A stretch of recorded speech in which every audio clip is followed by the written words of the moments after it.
uravyemeza wera wera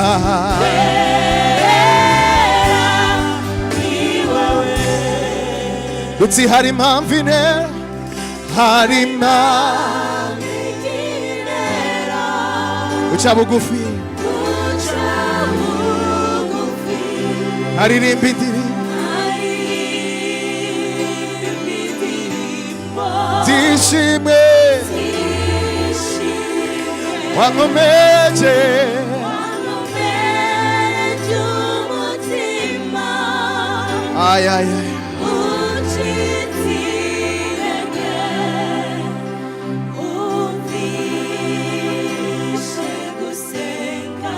ay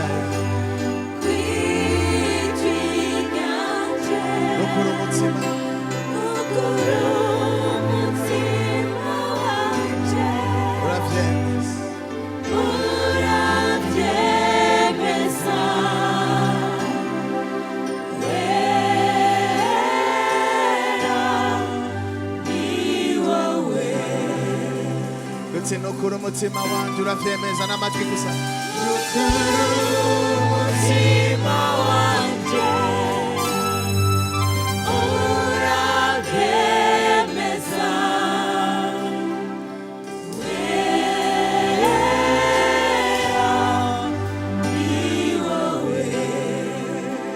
nukuru umutima wanje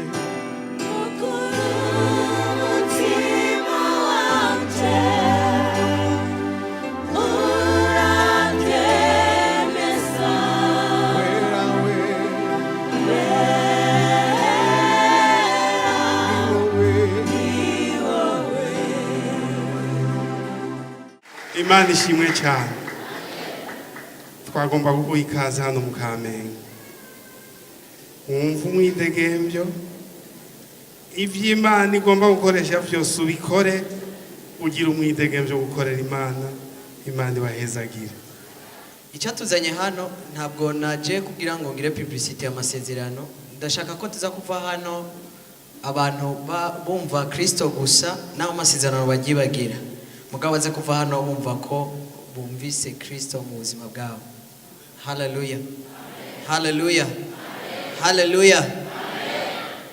Ndashimiye cyane uburongozi bwa hano n'abavyeyi banje, ndi umwana wa hano, baranyemeye ntibambajije ibibazo byinshi, ariko Imana ibahezagire cyane. Ndasabe baduze ibiganza babaramutse.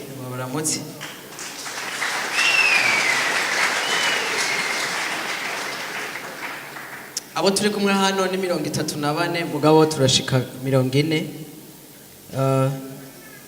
Niteka gukorana naba kuko banyemeye akanyizera ko dukorana. Ndabakunda cyane, Imana ibahezagire. Abantu musanze musenga après-midi ndabubaha gose kandi ndabakunda kuko mwemeye kumpa umwanya. Ego ni ikintu kitoroshe kubera ama eglise menshi, kubera ibi bintu usaba gukora muri ma eglise n'abantu bake bemera gusiprima programme yabi bihari ngo baguha umwanya. Rero ndabubashe cyane, Imana ibahezagire. Ubwo natwe tuvuge duti turabahaye ikaze. Muravyemeye? Tuvuge rero duti mbayeho ngo ngushime. Bivuge nyene uvyaturutse mbayeho ngo ngushime. Kandi duti mbayeho ngo ngushime. Abavyemeranya dukomera Imana amashi menshi.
Hallelujah.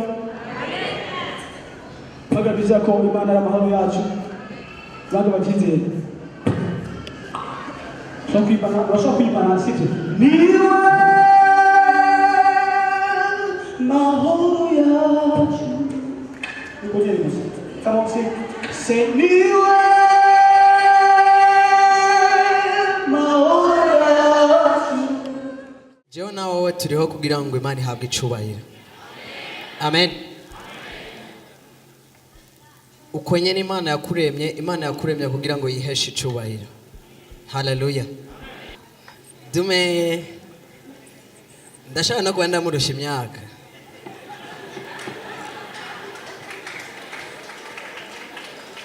Mugabo Imana yashimye kumugira muremure kandi munini. Nanje ngira ukunyene kubw'icubahiro cy'Imana.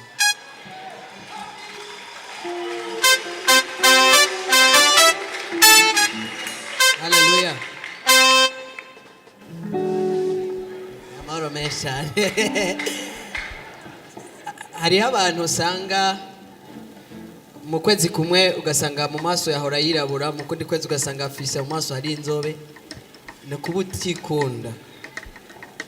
Ariko Imana kuba yakugize wirabura ikakugira uri inzobe uko yakukoze nyene yabikoze kandi yejeje kurema yavuze ati waho ndaremye umuntu wanje mwiza nkunda. Hallelujah. Abantu benshi bazi ko nsenga barabambwira none we kusengera abandi kuko utosenga ngo Imana ikongerere kwa yandi masanimetero. Ndabwira nti jewe ndikunda kunyene nabo abaremvye nababwiye nti nta muntu nkunda nko kunyene meze jewe ndikunda cyane gose. Hallelujah. Amen. Bivuga ngo ukunde mugenzi wawe nkuko uyikunda utazi kwikunda ntashobora gukunda abandi. Hallelujah.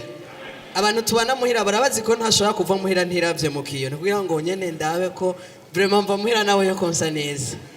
Kandi rero wowe nawe uzakumbwira ko nsa nabi kuko je umutima wanjye zikosa neza ivyo birakuraba. Rero nawe umbwira ko ndi mugufi ndabizi ko ndi mugufi. None ivyo kurambwira nibiki ndabizi ndi mugufi. Turi kumwe kumbwira ko mfise itaye z'abakobwa ndabizi ko ndazifise nani ni ikintu gishashe kuravuga n'igiki. Hallelujah. Kumbwira ko nirabura ndabizi ko nirabura none igitangaza kiri umviriza bwira mugenzi wawe ati uri mwiza uko nyene umeze. Mwiza man Hallelujah. Imana ishimwe. Nikuvuga rero umuntu yahora yiyanka kubera isana azosubira kwiyanka. Rero uri mwiza cyane. Hallelujah. Araho kenshi mu buzima usanga hari ibintu ushaka kandi ukumva umenga ivyo bintu niwe bironka niho uzoshima Imana. Ariko ubanza ushima Imana uko nyene umeze. Ushima Imana kubw'ubuzima ubayeho. Ushima Imana kubw'abo muvukana. Ushima Imana no kuri uwo mwicaranye. Mvuga ati ndagushima kuko wemeye ko no musi twicarana wewe niteka. Imana ubona duhagarara.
tumuvugirize impundu nyinshi Yesu.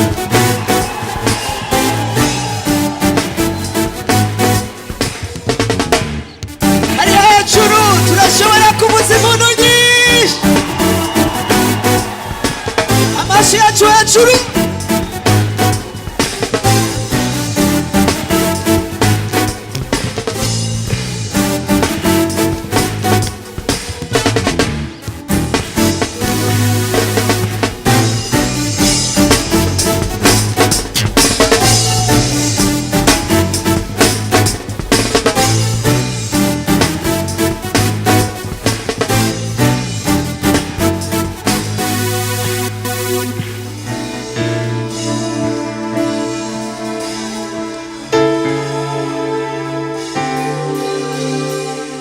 Birakwiye ko dushima Imana yacu kuko Imana yacu ni nziza, ni Imana igira neza, ni Imana ishobora byose, ni umutabazi wacu, ni kirumara mu buzima bwacu, ntawe usa nawe, ntacogeranywa nawe. Reka tumukomere amashyi menshi, reka tumuvugirize impundu nyinshi. Arabikwiye, arabibereye, ni Yesu, ni Kristo Yesu, ntawe usa nawe. Haleluya.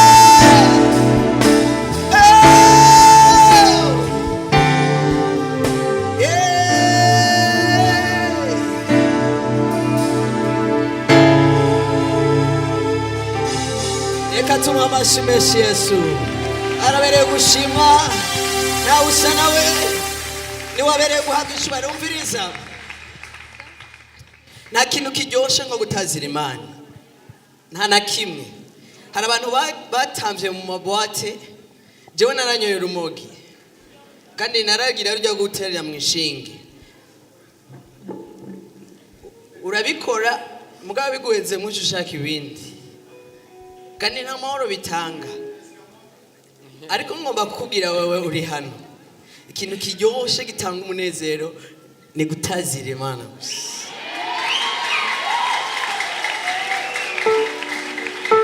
Amen.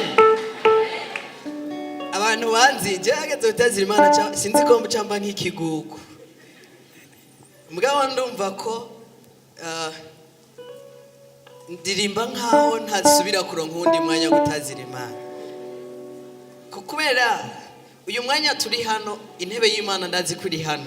Sinzi, reka nakubwira, hariho abantu wababwira ati nakunze nkunda kwibwira abaririmbyi, bavuze ati turagwa invitation mu Kamenge, hariho louange spéciale tuzotazira Imana, hanyuma catuzana indi invitation ati murahawe invitation mu kirimba kwa Peter muzoja kuririmba.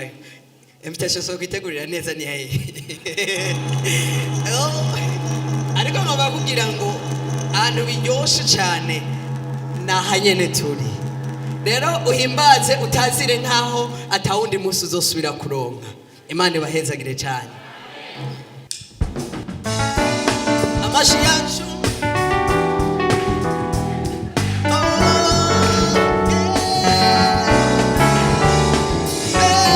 reka tumuvugirize impundu nyinshi Yesu.